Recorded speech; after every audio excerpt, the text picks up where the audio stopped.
वैसे तो शफक इंटरनेट के बहुत मसाइल हैं और बहुत इंटरनेट ज़्यादा। पर बहुत शिकायत पाकिस्तान में सामने आती हैं। जितने भी सार्फिन हैं वो कहते हैं कि इंटरनेट बहुत स्लो चलता है, लेकिन इंटरनेट की दुनिया में इनकलाब आने को अब तैयार है।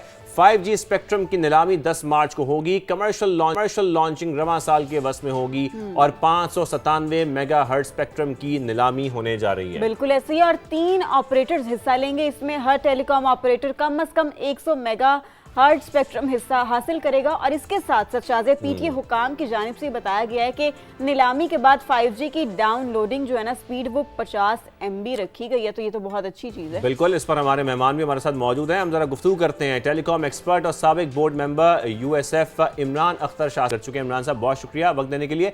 इमरान साहब, फाइनली 5G स्पेक्ट्रम की नीलामी की तारीख आ गई है। बहुत अरसे से इंतजार भी था और शिकायत भी बहुत सारी थी। बड़े शहरों में सर्विस भी शुरू होने को की तवक्को की जा रही है, लेकिन सवाल तो यहाँ पर यही है कि जो शहरी हैं उनको 5G इंटरनेट से क्या फ़ायदा होगा, जो आम सारिफ है उसको ये कितना महंगा पड़ेगा, ज़रा इस हवाले से भी बताइए। एक्चुअली 5G इंटरनेट जो है, इसको हाई स्पीड इंटरनेट के लिए इस्तेमाल किया जाता है। और 5G इंटरनेट की अवेलेबिलिटी आम शहरों में आम आवाम तक पहुंचने में तो अभी टाइम लगेगा, क्योंकि ये कुछ स्पॉट्स होंगे शहरों में, जैसे लाहौर, कराची, इस्लामाबाद, रावलपिंडी, जहाँ पे ये पीरियड्स पे जाके अवेलेबल होगा। तो इंटरनेट की स्पीड का डेटा जो ये लोग पहले इस्तेमाल करते थे 4G पे, वही डेटा ये जल्दी इस्तेमाल कर लेंगे 5G पे। तो ये भारी और कम भारी की जरूरत नहीं है। एक्चुअली इसकी जो अवेलेबिलिटी है सही। वो सबसे पहली चीज होगी जिसमें टाइम लगेगा। यानी यूं कह लिया जाए कि बड़े शहरों में होगा पहले। अच्छा, ये कहिएगा कि ना हुकूमत बार बार ये कह रही है कि 5G के ऑक्शन से 4G की स्पीड बढ़ेगी, क्योंकि स्पेक्ट्रम की तादाद बढ़ जाएगी। लेकिन अब जो आम आदमी है उसकी समझ में ये बात आ नहीं रही है। तो ये क्या मामला है, जरा इसे आसान लैंग्वेज में समझाइएगा। इसको आप इस तरह समझें कि आपकी लाहौर इस्लामाबाद मोटरवे है, 3 लेन है, राइट। और आपकी उसकी वहां पे जो प्रिविजिबल स्पीड है वो 120 किलोमीटर पर आवर, और ओवरटेक करना हो तो 130। अगर आप पिंडी भटिया से फैसलाबाद की तरफ गए तो वो 2 वे मोटरवे हो जाती है और वहां पे परमिसिबल स्पीड 100 किलोमीटर है।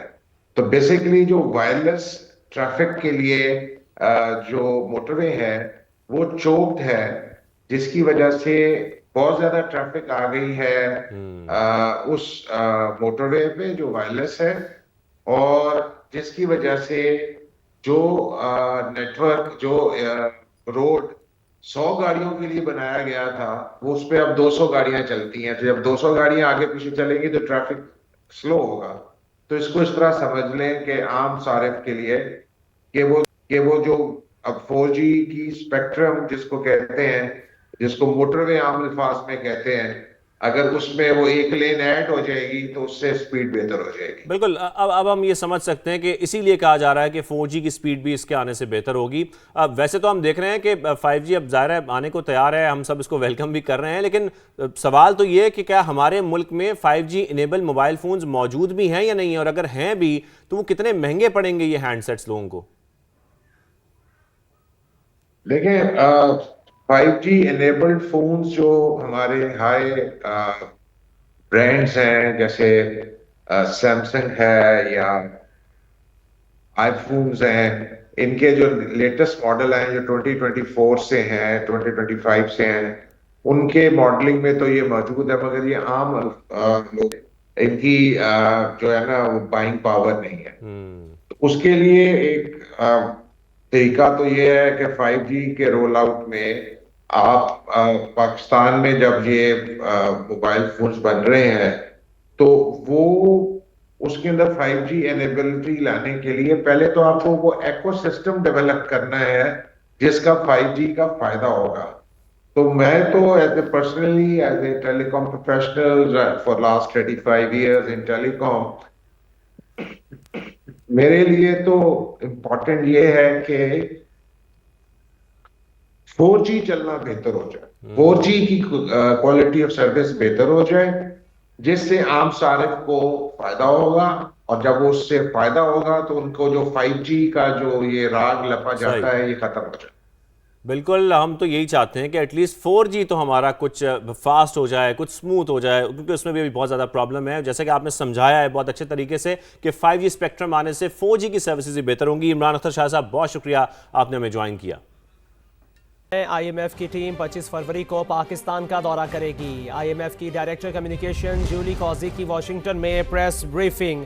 कहा, EFF के तहत पाकिस्तान की पॉलिसियों से मईशत को इस्तेहकाम मिला, माली कारकर्दगी मजबूत रही है। पाकिस्तानी हुकाम से EFF प्रोग्राम के तीसरे और RSF के दूसरे जायजे पर बात होगी। मजीद जानते हैं शकील अहमद से। जी शकील, आगाह कीजिएगा इस हवाले से। देखिए, IMF का जो जायजा मिशन है वो 25 फरवरी से पाकिस्तान का दौरा करेगा। 2 हफ्ते पाकिस्तान में काम करेगा। 2 प्रोग्राम हैं, जो कि एक $7 अरब का EFF का प्रोग्राम है, उसका तीसरा जायजा होगा, और फिर क्लाइमेट फाइनेंसिंग का RSF प्रोग्राम है जिसका दूसरा जायजा है, उस पर बातचीत होगी। IMF की डायरेक्टर कम्युनिकेशन ने इस बात की तस्दीक की है वाशिंगटन में प्रेस ब्रीफिंग में कि EFF के तहत पाकिस्तान की पॉलिसियों से मईशत को इस्तेहकाम मिला है, इससे एतमाद में इजाफा हुआ है, माली कारकर्दगी मजबूत रही है। उनका ये भी कहना है कि माली साल 2024-25 में पाकिस्तान को GDP का तकरीबन 1.3% बुनियादी माली सरप्लस हासिल हुआ है, और तकरीबन 14 साल बाद पाकिस्तान का जो करंट अकाउंट है वो सरप्लस रहा है। महंगाई भी मजमूई तौर पर काबू में रही है, और उनका ये भी कहना है कि हाल ही में गवर्नेंस एंड करप्शन से मुताल्लिक एक रिपोर्ट जारी की गई है जिसमें इस्लाहात की तजावीज़ भी शामिल हैं, और टैक्स निज़ाम को आसान बनाना सरकार। ठीक है, बहुत शुक्रिया शकील अहमद इस तफसील का। अब वज़ीर आज़म के दौरा अमरीका की बात करते हैं। वाशिंगटन में गजा बोर्ड ऑफ पीस के इजलास में सदर ट्रंप ने शहबाज शरीफ से मुसाफा किया। दोनों रहनुमाओं के दरमियान खुशगवार जुमलों का तबादला हुआ, गैर रस्मी गुफ्तगू भी हुई। वज़ीर आज़म शहबाज शरीफ और नायब वज़ीर आज़म इसहाक डार ने अमरीकी वज़ीर ख़ारजा मार्को रूबियो से भी मुलाकात की। अमरीकी वज़ीर ख़ारजा ने सोशल मीडिया पैगाम में मुलाकात की तस्वीर शेयर की। उन्होंने गजा अमन बोर्ड की हिमायत पर पाकिस्तान का शुक्रिया अदा किया। बलोचिस्तान में फितनाल, हिंदुस्तान और इस्लामाबाद में दहशतगर्द हमलों पर इजहार ताज़ियत किया। दहशतगर्दी के खिलाफ शराकतदारी जारी रखने के अज़्म का अयादा किया। स्ट्रेटजिक और इंसदाद दहशतगर्दी पर भी बात हुई। मुलाकात में अहम मादनियात और तवानाई के शोबे में ताउन बढ़ाने पर तबादला ख्याल किया गया। अमरीकी कंपनियों के लिए पाकिस्तान में सरमायाकारी के मौके पर बातचीत हुई। वाशिंगटन में गजा बोर्ड ऑफ पीस के इजलास से खिताब में वज़ीर आज़म शहबाज शरीफ ने तनाज़ात के हल के लिए सदर ट्रंप के किरदार की तारीफ की। कहा, अमरीकी सदर ने हकीकत में जनूबी एशिया को बड़ी तबाही से बचाया था। उनकी बरवक्त मुदाखलत से पाक भारत जंग रुकी, कीमती जानें बचाईं। वज़ीर आज़म ने कहा, आज़ाद और खुद मुख्तार फ़लस्तीनी रियासत का क़याम पायदार अमन के लिए नागुज़ीर है। सलामती काउंसिल करारदादों के मुताबिक फ़लस्तीनियों को उनका हक दिया जाए। Mr. President, we deeply appreciate your unique initiative and your dynamic leadership in advancing peaceful solutions to conflicts across the globe. Your bold diplomacy has surely brought calm to many international serious hotspots.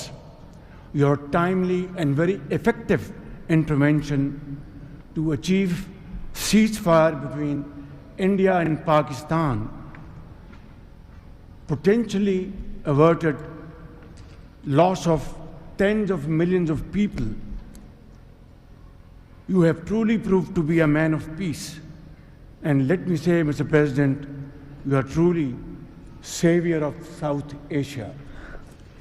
The people of Palestine have long endured illegal occupation and immense suffering.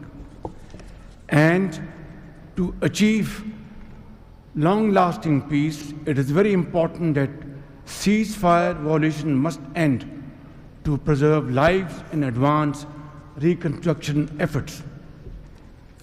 The people of Palestine must exercise full control of their land and their future in line with UN Security Council resolutions. America के सदर की एक बार फिर वज़ीर आज़म शहबाज शरीफ और field marshal Asim Munir की तारीफ। Donald Trump ने कहा, जंग के दौरान शहबाज शरीफ के साथ ताल्लुकात मजबूत हुए। फील्ड मार्शल आसिम मुनीर ज़बरदस्त शख्सियत और आला सिपा सालार हैं। पाक भारत जंग के दौरान 11 तैयारे गिराए गए। अपना किरदार अदा करते हुए इस जंग को रुकवाया। भारतीय वज़ीर आज़म को कह दिया था कि जंग ना रोकी तो भारी टैरिफ लगा दूंगा। अमेरिकी सदर ने गजा के लिए $10 अरब देने का ऐलान भी किया। Prime Minister Sharif, I like this man, of Pakistan, because there was some fighting going on when I got to know him, and your field marshal, general, great general, great field marshal, a great guy. And I got to meet the Prime Minister.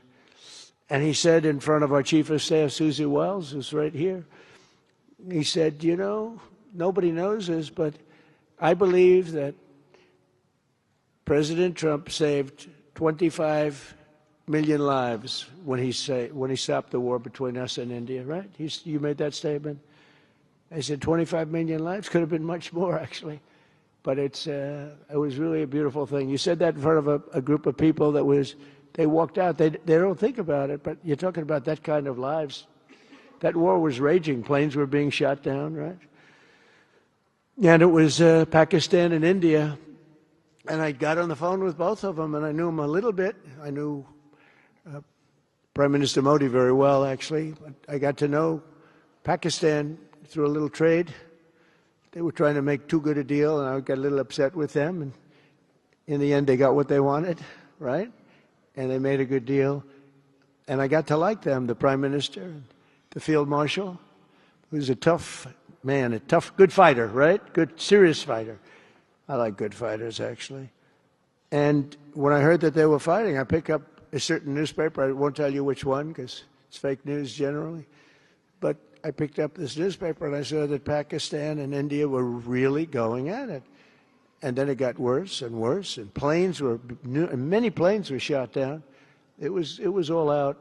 And I called them and I said, listen, I'm not doing trade deals with you two guys if you don't settle this up.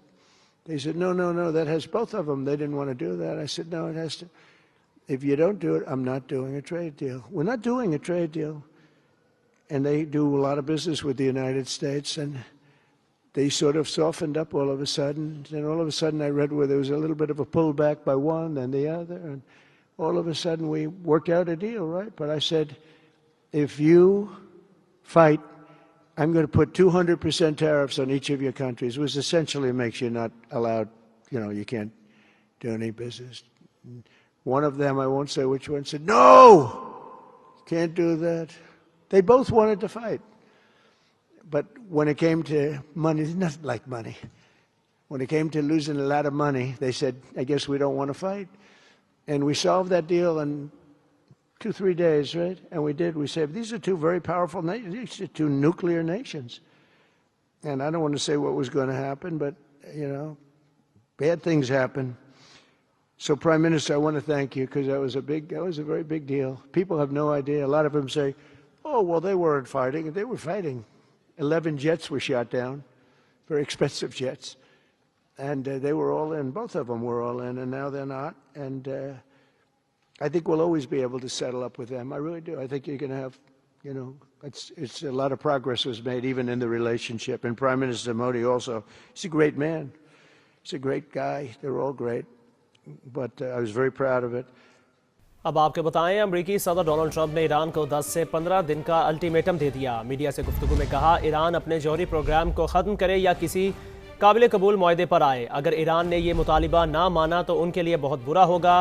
दूसरी जानिब wall street journal ने अपनी report में दावा किया है कि अमरीका Iran के खिलाफ महदूद फौजी कार्रवाई पर गौर कर रहा है। ईरान के सरकारी और जौहरी अहदाफ को निशाना बनाया जा सकता है। ईरान ने मुआहदे से इनकार किया तो बड़े पैमाने पर हमले किए जा सकते हैं। ईरान ने अपने खिलाफ फौजी जारहियत की सूरत में सख्त जवाब देने का ऐलान कर दिया। अक़वाम मुत्तहिदा को ख़त लिखकर आगाह कर दिया। लिखा, जारहियत हुई तो खित्ते में मौजूद मुखालिफ क़ुव्वत के तमाम अड्डे और तनसीबात जायज़ हदफ होंगे। ईरान जंग का ख़्वाह नहीं, पहल नहीं करेंगे। अक़वाम मुत्तहिदा को मुरासले में मौक़िफ़ इख्तियार किया। अमरीकी सदर डोनाल्ड ट्रंप के बयानात से फ़ौजी जारहियत का हकीकी ख़तरा है। कशीदगी नहीं चाहते, मगर हमला हुआ तो भरपूर रद्द अमल देंगे। ईरान अपने दिफा का हक़ महफूज रखता है।